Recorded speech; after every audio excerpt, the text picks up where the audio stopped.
A long time ago there lived a king and a queen who were very sad because they had no children. One day, as the queen sat by the pond in the castle grounds, thinking of her wishes, a frog hopped onto the lily pad in front of her and said, "Your wish will be granted. Before a year has passed, you shall have a daughter." Everything happened as the frog had said. A little girl was born, and the king was so happy that he ordered a great celebration feast to be held. All their friends and relatives, and kings and queens from other kingdoms were invited, together with 12 fairies, who would bring special gifts to the princess. Now it happened that there were 13 such fairies living in this domain, and everyone knows that 13 is an unlucky number. So one of these fairies was not invited to the feast, and she was not a happy fairy. The day of the feast arrived, and all the guests were gathered in the great hall of the king's castle. Every guest brought a gift, and the 12 fairies lined up to bestow their special gifts on the baby. "I give her virtue," said one. "I give her beauty," said another. Yet another gave her riches, another health, and so on, until she had all the gifts that any mother or father could wish their child to own.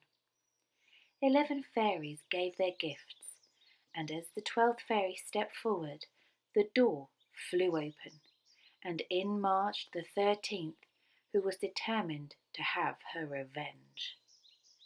"On her 15th birthday, the princess shall prick her finger on a needle and die," she exclaimed loudly, and turned her back on the whole company and left. Then the 12th fairy, who had not yet given her gift, stepped forward. She said that she could not undo the wicked fairy's curse, but she could soften it. "The king's daughter will not die, but will sleep for 100 years." But the king and queen hoped to save their daughter from this fate, and ordered that all the needles in the kingdom should be destroyed. The princess grew to be beautiful, wise, friendly, and well behaved. Everyone who knew her loved her. Now it happened that on the morning of the day of her 15th birthday, the king and queen were not at home, so the princess was alone in the castle. She wandered around from room to room, along the corridors and up and down the splendid staircases, until she came upon an old tower. She climbed the narrow, winding stairs until she reached a door, in the lock of which was a rusty key. The princess turned the key, the door sprang open, and there in the room she saw an old lady with a spinning wheel. "Good morning, my good lady," said the princess. "What are you doing here?" "I am spinning," she replied. "Here, you can try." No sooner had she taken hold of the spindle, the princess pricked her finger and fell back onto the bed in a deep sleep. Everyone in the castle fell asleep.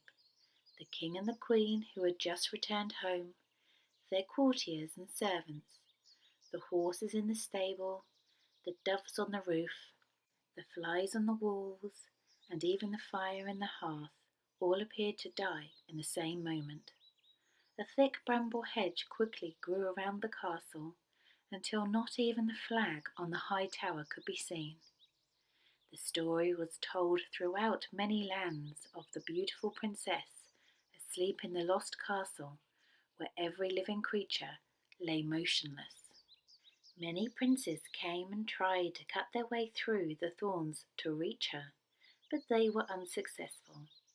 After many years had passed, another king's son came by and heard the story of the sleeping princess. He was not to be daunted by the failure of those who had gone before him. It happened that 100 years had very nearly passed since the great sleep had fallen on the castle. As this young prince approached the thick bramble hedge, the thorns turned into fine flowers and parted to let him through. In the courtyard he saw the horses and dogs lying fast asleep. He stepped over the bodies of the courtiers in the great hall and saw the king and queen asleep on their thrones. The prince looked in all the rooms in the castle, and at last he came to the tower and opened the door of the little chamber where the princess slept. She looked so beautiful that the prince could not help but gaze upon her, and he bent down and kissed her. Just as he did so, she opened her eyes and smiled at him. Then the king and queen awoke, and the whole court, the servants, the horses, the dogs, and the flies on the wall. The fire in the hearth began to burn brightly.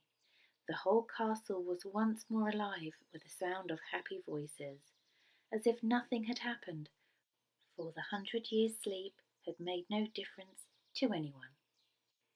Very soon the wedding of the prince and his sleeping beauty was celebrated with great splendour, and they lived together happy and contented to the end of their lives.